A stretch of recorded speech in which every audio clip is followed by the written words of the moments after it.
Massey, the son of George Massey, who put his whole effort into proving to everyone over a period of almost 20 years that a tunnel was the desired crossing for the Fraser River. And he did this with extreme detail, and he could prove it, that the tunnel was the way to go. That the fact is that even for the simple thing of how much gas you would use going through the tunnel, for the trucks, it would be cheaper for them to go through a low-level tunnel than to go over a high-level bridge. And these were small points, but they did make sense in those times.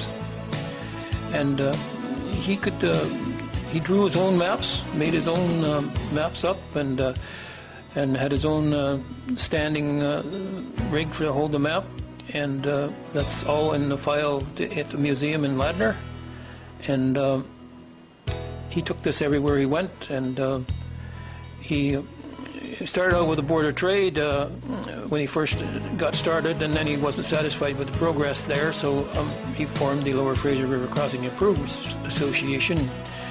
And he put out a fair amount of money, of his own personal money, doing this, and he really got, in the end, he got the satisfaction of seeing the tunnel crossing. He didn't really get anything in return financially for this. In fact, he spent a considerable amount of money phoning over to Denmark to talk to Hans Benson of Christiania Nielsen, and my mother gave him hell for that, because times weren't all that great.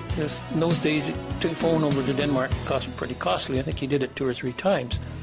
But and in the end, I think he got a small contract for building some of the testing equipment for the sediment and currents and stuff. And in the film that he made, he'll show you where some of the local fishermen, Ralph and Ken Sancock and Jimmy Capaduca and old Locke Holmes, were all involved, and showing him using the equipment.